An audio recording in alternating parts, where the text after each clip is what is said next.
Hey guys, what's up and welcome back to another episode of my Roma career mode. I do apologise for not getting this episode up sooner, but here we go. You can see in the bottom right corner, we are in second place, joint top basically, with 14 points. We're joint third in a way as well. Milan are right hot on our tails there. Juventus are ahead, and you can see why Llorente has been doing very well for them, but Churchy is right behind him in the total goals scored, 5 at the moment.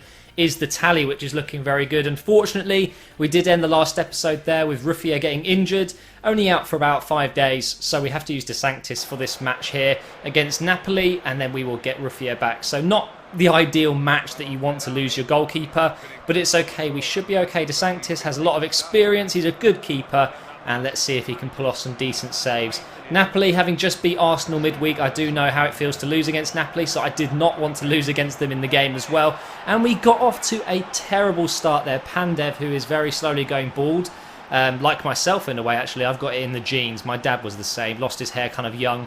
It's a shame, but I'm hoping Ellen isn't going to mind me looking like an egg when I'm early 30s. But either way, we didn't really start this game off very well. It's a very nice turn there.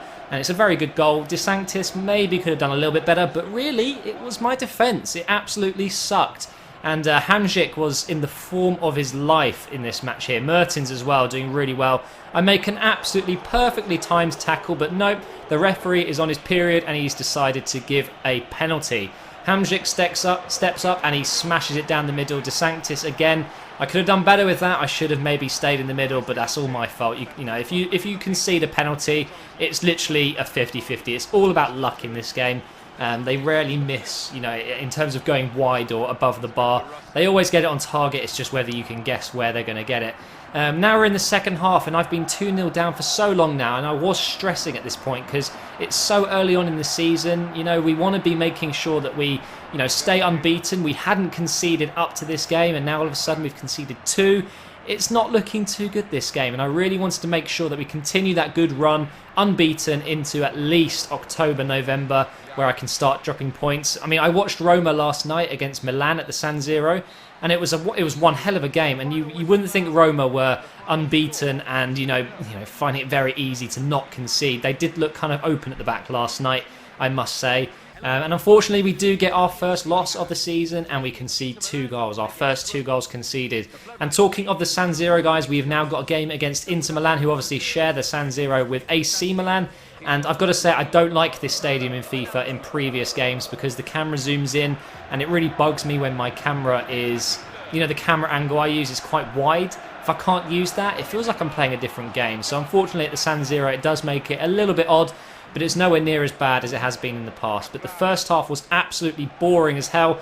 Really nothing going on at all. So in the second half here, Totti passes it up to Caprari there, knocks it inside to Churchy, and what a lovely Ronaldo chop that is, in off the post. It could not have been a better finish. People argue it doesn't look as nice when it hits the bar or the post and goes in. I argue that it looks the best because it means you've literally scored the closest way possible. You could only hit it on the post and in. That's the furthest away from the keeper you can get a goal from, and that's exactly where he scored it. Churchy is looking like a very, very good signing. A lot of people weren't too sure, but I tell you what, he has won me this game against Milan, and what a boring game it was. It was so, so boring. But after that good news, we get some sort of, well, bad news, I guess. Pjanic says he's unsettled, and we know what happens when this message comes up. More often than not, it goes into I can't stay at this club, I'm really sorry, I need to go this transfer window. Any ring any bells, you know, with Wilshere? Hopefully not though, because Pjanic is definitely one of my first team players, and I need him in this team if I want to create goals and, you know, score more than I have been recently. But anyway, we'll see what happens with Pjanic there. I'm hoping he will stay. And we kick off this match here against Udinese very well. Look at this from Lajec there. He runs past the defenders there. I was actually using as a left-sided striker. I've been playing him there a lot recently. I really like him there, although he's not really a, you know, through-and-through striker. He's more of a left winger, right winger, and centre forward. But that's okay. I'm going to get away with using him as a striker until maybe January or the end of the first season, when maybe, just maybe, I'll go for Dzeko again, or anyone else that maybe suits my needs. But I don't want to go all out on signings and ruin the feel of this team. I actually really do like Lajec up front. He's a good player. Now, straight from kick-off, Udinese do very well to get this ball straight up, and look at this from Di Natale. This is why he is still one of the best strikers in the world.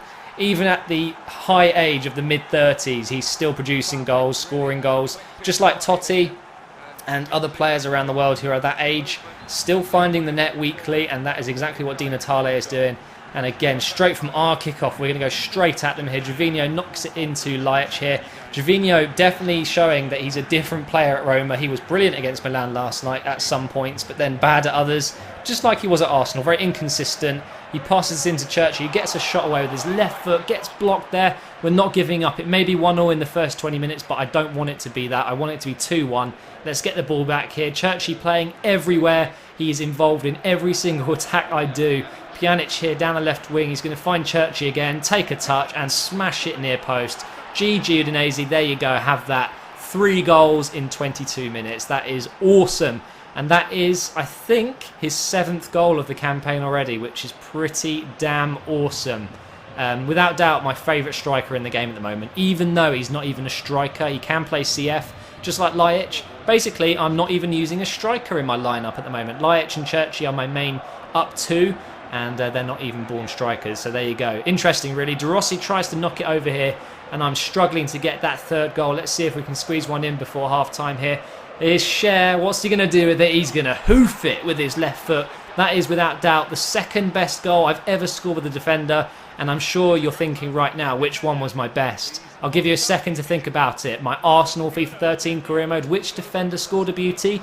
That's right, Jenkinson with a lovely left-footed volley. If you remember that goal, you are a true legend fan, and I appreciate that.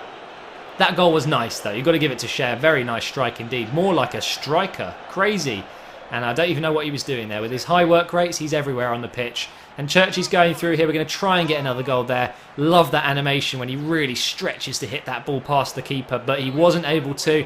And the ref blows his whistle. The ref blows his whistle. And it was the end of the game at 3-1. Now we get a scout report here.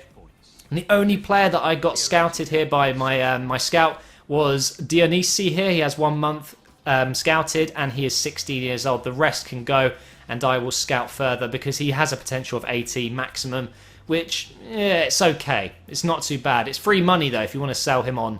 And now we go into the last game of this episode against Chievo. And my team, I decided to rest up because we've got some key games coming up in the next few episodes, guys. And then obviously when we get towards January transfer window, I'll be doing some live comms again and potentially bringing in some more players. I don't think I will bring in anyone big, maybe just one backup defender or something like that. But this team that I'm using is very good, and I'm very much enjoying playing with Roma, and that is a big thing for me. You've got to enjoy what you're doing to make videos on a team like Roma. You've got to be enjoying it because otherwise it will feel very boring and old very quickly.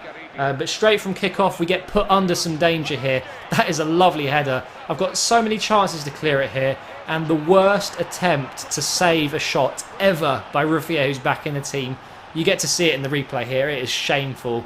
And we go 1-0 down at home. Having lost to Napoli at home, I do not want to lose another home game. They are the games I've got to be winning. Look at the fans going mental. And I cannot believe I didn't clear this. Cher should be smashing that out, but no. And look at that attempt to save it. Maybe it was just a little bit too quick for him to get to it. But it seemed a little bit pathetic. He probably could have stuck a toe out and hit it out. But that's okay. We're 1-0 down and we can fight back into this match because it was nice and early on here.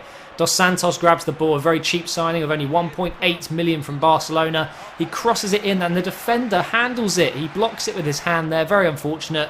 But who else to step up to the penalty than Totti himself, the legend, 37 years old. He's already gone down to 78 overall. It's such a shame, but it's not going to stop me from using him. I'm going to still use him. So we made it 1-0. We get into the second half, and I concede an absolute peach of a shot. I mean, look at that. That is probably the best goal I've conceded on FIFA 14 Next Gen so far. Absolute beauty. There's nothing you can do about it. And now we're 2-1 down against Chievo at home. I'm conceding goals. I don't like it. My defence is feeling a little bit leaky lately. But it's okay. We can still win these matches. We've got great firepower. And Destro up front, who's playing this match again. He normally comes on every kind of 2 or 3 games for a full 90 minutes. And he hasn't been doing too well, if I'm honest. Hasn't been scoring goals. But he got one there. And that got us a vital point in a game where we were behind twice, which isn't good enough. And here's the league table, guys. Now we have dropped by dropped down by 5 points from Juventus, and we are 1 point ahead of Napoli. So their win against me didn't do too much for them. It just brings them closer. But look at Juventus, unbeaten. I cannot wait for the match against them. But thank you for watching, guys. I hope you've enjoyed it, and I'll see you next time.